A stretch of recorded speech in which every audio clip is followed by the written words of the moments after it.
I just want to read several quotes by Giannis and what he said about Victor Wembanyama yesterday during a press conference. So here it goes. Let me just pull up these quotes. As long as Victor is healthy, the league is his. LeBron is kind of like that. He's close to the end of his career, but we have to deal with this problem now moving forward. And I'm just looking for a few more quotes here. Just scrolling down this article.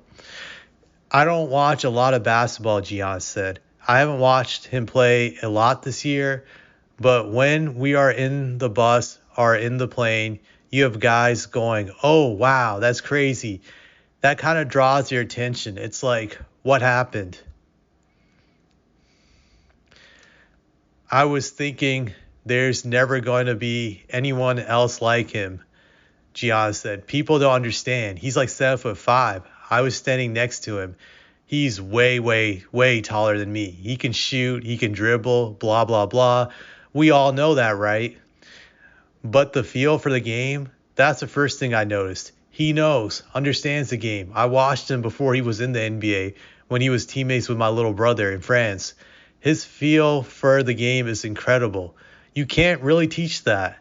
You have it or you don't. You can get stronger, you can get faster, you can dribble better, shoot better, all of this. But the feel for the game, when to shoot, when to defend, when to sprint, when to help your teammates, when not to help, the timing on blocking shots, that you cannot teach.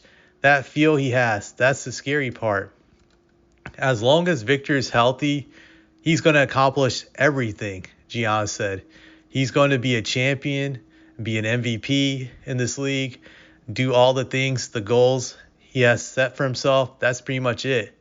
So as you can see right here, Giannis gave Victor a rave review, and he feels that Victor is going to be the face of this league, which I found interesting because you see a lot of buzz this weekend. Even though Victor is not playing the actual All-Star game, he was featured in a lot of events. He was the guy that got the most attention for the rookie sophomore game, that all eyes were on him.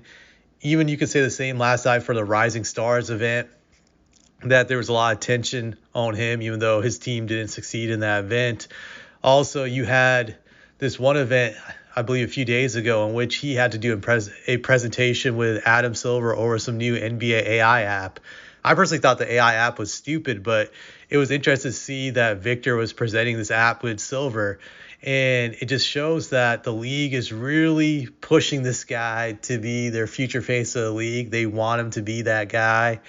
And I just find that very interesting. You also have players, not just Giannis. Kevin Durant has said great things about him, and he believes that Victor is the future of the league. He said something, I'm paraphrasing, that he'll be happy to be out of the league pretty soon, not to have to deal with Victor, because he definitely thinks it's going to be Victor's league. So there's a lot of buzz. And I would say also it marks the ending, I feel, of this LeBron era that we've been in for a very long time. I felt this era of LeBron has been pretty much pushed since the mid 2000s, even though he wasn't winning during that time, but you knew he was the future of the league, and he's been pushed for nearly 20 years, and it's coming to an end now. It's happening that the league is transitioning away from him. And even some of the other old guard players, I would say the millennial stars like Kevin Durant and Steph Curry, those guys are getting up there in age. They're into mid to late 30s. So the league is starting to move forward, which I think is great. It's healthy. That's the way it should be. It's the cycle of life in the NBA that guys come and go. And I always love seeing a generational shift. I think it's great. We see one every 10 to 15 years, and I think it keeps the league fresh, and it's great. But just the buzz is amazing, and just you see all these players that are in awe of Victor, and you don't see him really receiving any hate from these other players who potentially will be his rivals in upcoming years. There's more of like awe, and maybe that'll change, but obviously when he becomes competitive and he can actually win games against them. But the amount of awe they have for him, it really reminds me of back in the day when I was growing up during the 90s. I remember I first started watching basketball in the early 90s, and I would see just the awe and fascination opposing players had with Michael Jordan. Granted, he had heated rivals like the Knicks, the Pistons, but you would see a lot of these guys just being amazed by the stuff he was doing on the court, that it would just shock them and it would surprise them, and they would start becoming fans of him. They felt kind of guilty at times that because they were just so impressed.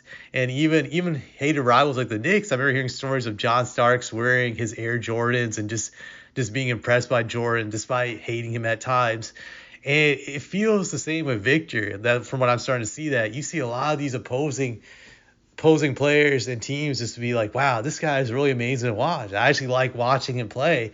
And I don't think we haven't had that since Michael Jordan. I'm not saying that he's going to be as good as Michael Jordan or better than Jordan, but it's like the effect he has on people that he really puts guys in awe of him when they see him playing, because he's doing stuff that we've never seen a guy with his height be able to do. So that to me is amazing. And just the buzz he's getting, it really reminds me of a few times the league was trying to push new faces. I would say the first time I remember in my life when I saw that as a kid was way back during the All-Star game in '93 when Shaq was a rookie and they were pushing him hard. He had all these commercials and the build up to that. He's one of the main features of that All-Star game. Granted, he didn't have a good game that year, but you could tell that he was one of the guys the league was marketing heavy back then. And then you had Kobe in the '98 All-Star game in New York. They were pushing him very hard. They were hyping this 19-year-old kid to be the next MJ. They were pushing it left and right and hyping him up in as many ways as possible, saying this guy's going to be the future of the league. He's the heir apparent, all the other stuff.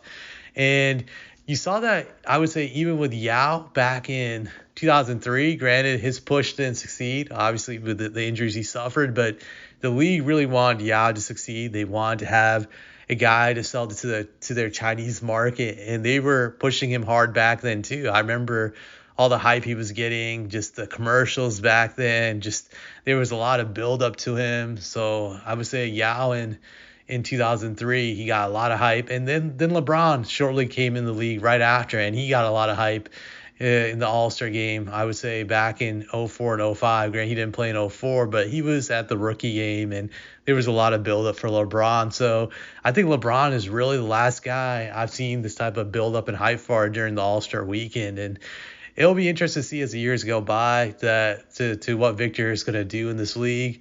Hopefully he remains healthy so we get to see some amazing, great things. But it's really the mark of a new era that the league is entering into, and I'm pretty excited about it. I think everybody else should be. I think it's time to move past the old guard. And I say this as an elder millennial. I think it's time that we move on from LeBron, Durant, and Curry, and we just see a bunch of new guys just take over this league. So I think it's going to be some exciting times in the next 7-8 years.